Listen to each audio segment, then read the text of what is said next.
এক ভিন্ন স্বাদের চিকেনের রেসিপি যা আপনাদের জিভে জল এনে দেবে। আমার তো এটি খেতে দারুণ লাগে, আপনাদের কেমন লাগে অবশ্যই কমেন্ট করে জানাবেন। নমস্কার বন্ধুরা, কেমন আছে সবাই?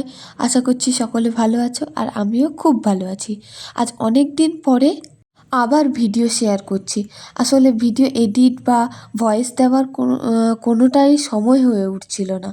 যাই হোক, আপনারা সম্পূর্ণ ভিডিওটি দেখতে থাকুন আর চিকেনের কোন রেসিপিটা আপনাদের সবথেকে বেশি ভালো লাগে কমেন্ট করে যান। আপনাদের একটা লাইক কমেন্ট আমাকে অনেকটা উৎসাহ দেয়, তাই পাশে থাকতে প্লিজ চ্যানেলটিকে সাবস্ক্রাইব করে দিন।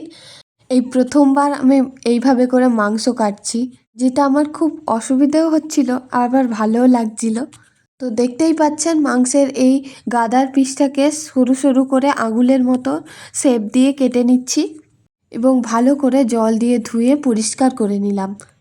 এরপর জল ঝরিয়ে মাংসগুলিকে একটি পাত্রে তুলে নিলাম।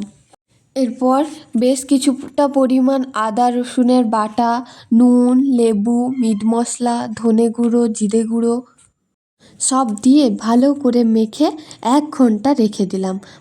এই অবস্থায় আপনারা কি আন্দাজ করতে পারছেন কি বানাতে চলেছি? যদি বুঝে থাকেন কমেন্টে বলে যান।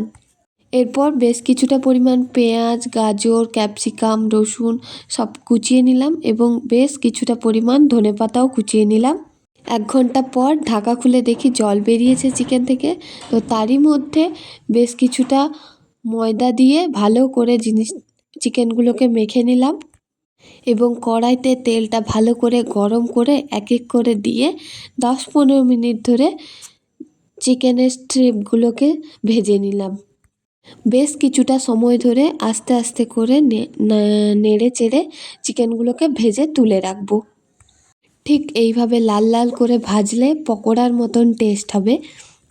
এভাবেও চিকেনটা খেতে দারুণ লাগবে, তবে একে আরও টেস্টি করার জন্য কড়াইতে কিছুটা তেল কমিয়ে রেখে রসুন কুচিগুলো ভালো করে ভেজে নিলাম এবং তারপর সবজিগুলো দিয়ে 1 মিনিট মতো নেড়ে চেড়ে ভেজে নিলাম। এরপর চিকেনে যেহেতু পরিমাণ মতো নুন দেওয়া ছিল, তো সবজি অনুপাতে নুন দিলাম এবং সয়া সস ভিনিগার দিয়ে ভেজে নিলাম। তারপর 3 চামচ টমেটো সস, সয়া সস একসাথে মিলিয়ে ওটাও দিয়ে দিলাম এবং বেশ কিছুটা চাট মশলাও দিলাম। এই অবস্থায় বেশ কিছুক্ষণ নাড়াচাড়া করে চিকেনের পিসগুলোকে দিয়ে দেব এবং সুন্দর করে নেড়ে ধনেপাতা দিয়ে সার্ভ করব। কি জিভে জল আসছে? তো আপনারা বানিয়ে খেয়ে দেখুন। বাই। নামটা কি? না, ক্রিসপি চিকেন।